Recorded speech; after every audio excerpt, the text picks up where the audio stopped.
Fans of Ranma 1/2 who follow my channel will no doubt be aware that over the past few months I have spent considerable time posting behind the scenes coverage of the live-action Ranma 1/2 movie. The film went to air on Neon Television in Japan and has since been posted on YouTube. Within one day of its posting, the film has received in excess of over 150 thumbs up. And in just days, that count jumped by more than 50% and was viewed over 5,000 times. No doubt about it, Ranma 1/2 is forever. Because I have spent considerable time promoting this movie, I feel it is my duty to review it. First up, I would like to say that I don't speak Japanese, and a subtitled version of the film has not yet been released. But I remember many of the scenes therein from the manga, and have correlated my initial interpretation of these scenes with the summary posted on Forinken.com. I have also consulted with viewers who do speak the language whenever in doubt. When the film was announced, it was stated that the film would be an original story and a continuation from the manga. I think these Western reporters were misinformed, or perhaps they lost something in translation, because the film is neither a continuation of the manga or anime, but rather a reboot to the series, or more accurately, a live-action adaptation of the early manga chapters. Plot-wise, the film is more or less a remake of the Assault on the Girls' Locker Room story, while still borrowing heavily from volumes 2 and 1 of the manga. If you already read these volumes, or at least watched the first 2 seasons of the anime, you already know the basic premise. But the live-action movie throws in a few new twists. As we know, Son and Genma plan on having Ranma marry one of the 3 Tendo sisters, so their schools will be united. What's new here is that Son has a rule that only men may inherit the school, and has second thoughts on making Ranma his heir when he learns of his curse. Son gives Ranma one last chance of redemption. Find the Japanese Nanichuan to rid him of his girl side, and only then will he allow Ranma to inherit the school. If you're familiar with the Ranma 1/2 canon, you'll know that the Japanese Nanichuan is hidden under the girls' locker room. In the original manga and anime, Ranma's only obstacle was getting past the girls who think he's a peeping Tom. But in the movie, much of the infiltration and investigating surprisingly takes place after hours, and Ranma isn't the only one after the Japanese Nanichuan. The screenwriters added a cult of homosexuals led by the school's transvestite vice principal, who also wants the Nanichuan, for reasons unknown. Maybe they want to rid the world of women. And to add to the personal conflict, Akane's life is in danger. She carries around a pendant that she inherited from her mother. The pendant is in fact the key to unlock the Japanese Nanichuan, making her a target as long as she wears it. Naturally, both Ranma and the hard guys want her necklace, the latter of which intend to take it from her by force. This is certainly a bold and interesting retelling of the Japanese Nanichuan story. In many ways it works, and the film stands up very well as a result of it. On the other hand, it is not without its shortcomings. Let me say straight up, I have always admired the anime for its devotion to the source material. The animators were obviously doing it by the book, as the vast majority of these episodes were point-by-point adaptations of the manga. Differences between the two were generally subtle, and even if they made significant changes, or added new material to stretch the story into 20 minutes, the animators always made certain that the overall conclusions were ultimately made to air one way or another.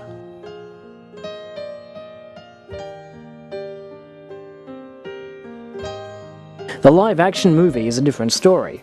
The movie starts from scratch and incorporates many scenes, plotlines and elements from volumes 1, 2 and 7. It jumbles them together, and in lots of cases changes were made to make them all fit. It is not uncommon for movie adaptations of novels and comics to mix and match various pieces that were spread out over the source material to try and tell something new. A plot from here, a scene from there. In the Ranma live-action movie, some of these liberties taken with the canon certainly help the flow of the story they are trying to retell. Some changes also help to give the characters a larger role in the film than they would have had it been done by the book, like making Dr. Tofu the school nurse at Forinken High.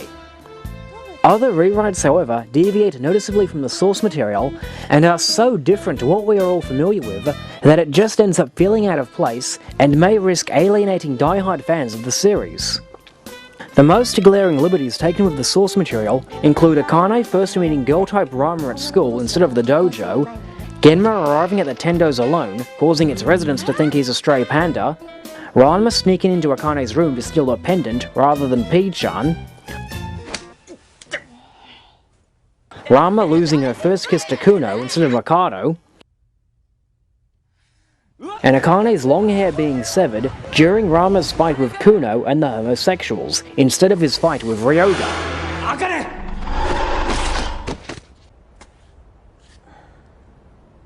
Of all the rewrites made, the one that has seemed to have caused the most fuss among fans is the revisiting of the piggyback ride scene. In the manga and anime, Ranma refused to be carried around by Akane, feeling it humiliating for such a strong man to be carried around by a so-called weak girl. Akane turns Ranma into a girl, and not only does Ranma not feel embarrassed, but also starts to realize how caring Akane really is. Here, the roles are reversed, and Akane's objection to male Ranma carrying her around is that she feels it inappropriate to be carried around by a boy. Some fans did not like this change, feeling that this rewrite stripped away what made the original special. I kind of shrugged that one off, and I can live with most of the changes I listed previously, but there are three major rewrites that do stand out in my mind as problematic. First, Ranma's attempt to sneak into the girls' locker room. In the anime, Ranma used his girl form to his advantage, dressing up in a girl's gym outfit and trying to sneak in. Ranma's secret wasn't out in the open yet, so all the girls would have just assumed he was another schoolgirl. In the manga, however, Ranma's secret was revealed a few volumes ago, and so Ranma had to take further steps to hide his identity, wearing a mask and a pair of dark glasses. The live-action special uses the exact same disguise from the manga, except Ranma is still in his male form. He even puts on a woman's voice. Why? This doesn't make any sense. Why would Ranma disguise his male self as a girl, when it would have been far easier and more sensible to use his actual female self as a disguise, as he does later in the film when Nabiki blackmails him to perform at a nightclub? Ranma doesn't even act the least bit embarrassed when caught out, which is a real contrast. Don't mind me, girls, I just forgot...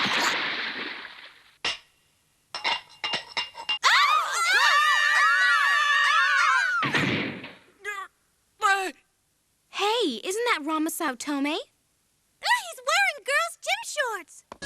A lot of fans got a kick out of the scene, but I just didn't get it. Second, as stated previously, Ranma gets his first kiss from Kuno instead of Mikado. In the manga and anime, that kiss really unleashed Ranma's anger and caused him severe depression. To be moved so by my kiss. She's such a pure and sweet and innocent, naive young child. You'd cry too if you realized who you just kissed. But in the live-action film, other than a quick bleh, this doesn't faze him in the slightest, and has no prolonged impact on his psyche. Not even after the fact that he actually turned back to male during the said kiss. It feels like something is missing. Maybe it's on the cutting room floor. Third, one of the greatest sagas in all of the Ranma 1/2 canon was how Ranma learned the Shishi Hokudan technique. We saw the physical and emotional damage that both Ranma and Ryoga went through trying to master this technique. We all feared the severe consequences that would follow should they harness the technique's ultimate power. It was a really gripping tale. But here, all that is cast aside as Ranma already knows the move. How he learned it is left to the imagination. They try to keep it original by having girl-type Ranma not being able to use the move due to her breasts getting in the way. It makes a good gag, but it just doesn't leave the same impact that the manga and anime did. Maybe when I see it dubbed or subtitled, it might make a better impression. Also, why can Genma also use the Shishi Hokudan? In the original, the best he could do was shout obscenities at his opponents. Your mama's a mangy mutt. Another thing I really didn't like about this movie was its portrayal of Nabiki Tendo. In the movie, she makes her living by moonlighting as an exotic hostess at a nightclub. some felt this was way too sleazy for Nabiki's character. I did not have a problem with this, because it's not out of Nabiki's character to flaunt her sex appeal for personal gain. But what I did find out of character was her reaction to Genma's panda form. Whenever Genma transforms in her presence, Nabiki finds herself compelled to hug and snuggle up next to him like a child with a giant teddy bear.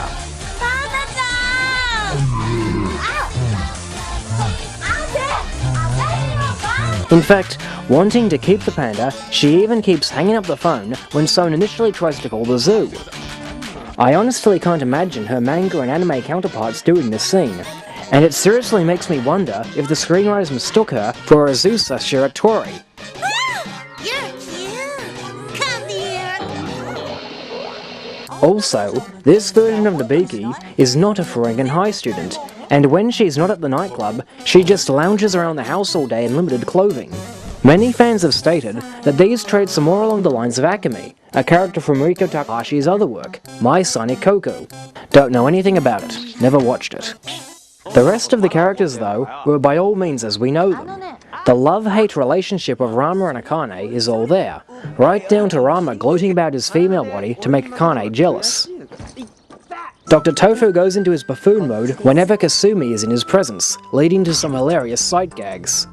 And Kasumi's motherly traits are solidified in this movie. Son and Genma are as funny as ever. One of the more humorous rewrites involves Son's hand getting burned over and over and over again when he tries to tell his daughters of Ranma's arrival.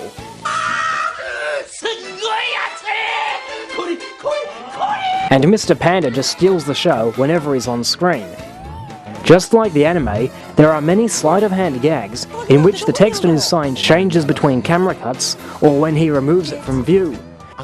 And I found the panda costume to be awesome, although he looks a little slim compared to his anime counterpart. Maybe he went on the Subway diet. There are also some good scenes involving Kuno and Gozen Kugi. It's interesting to note that so far in this live-action continuity, Gozen Kugi is the only one, aside from the Tendos, to learn Ranma's secret. This leads to a funny scene in which he tries to tell Kuno the truth, but Kuno doesn't listen and angrily destroys Gozen Kugi's photos without even seeing them. Another funny scene involving Kuno that stands out is when he gets his hands on Akane's pendant. He invites them back to his mansion, and, judging by his wedding attire and honeymoon bed, only plans on giving it back to her after Akane and the pigtail girl marry him.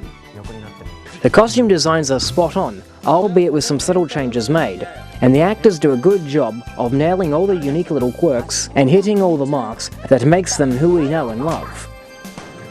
Well, at least almost all of them. It's just a pity that all the characters we know and love couldn't be here.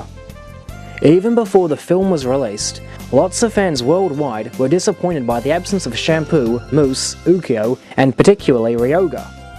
Even though the movie is clearly an adaptation of the comics, in which Ryoga played a significant part, characters like Son, Kuno, and even Nabiki act as surrogates in his absence.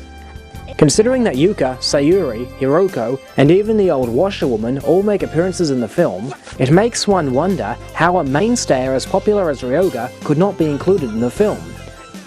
Although many well-loved characters are absent, the screenwriters were sure to at least pay subtle homages to them.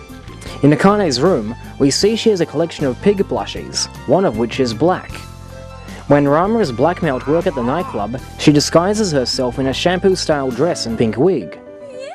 And although I can't read Japanese, I have been informed that one of the cookbooks in Kasumi's kitchen is a recipe for okonomiyaki. Son and Genma also specifically refer to Hapasai during one of the dialogue scenes.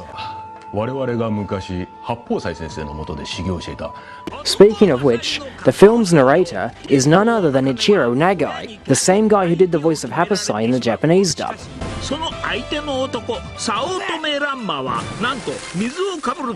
The fight scenes were by all means spectacular to watch, and they gave us a happy balance of the down-to-earth seriousness we know from Season 1 of the anime, as well as the over-the-top, off-the-wall zaniness that the manga and the later anime seasons offered us. There are some obvious wire stunts, which help make the scenes all the more comedic. And as seeing many iconic fight scenes transfer from paper to live action gives us a feel of deja vu.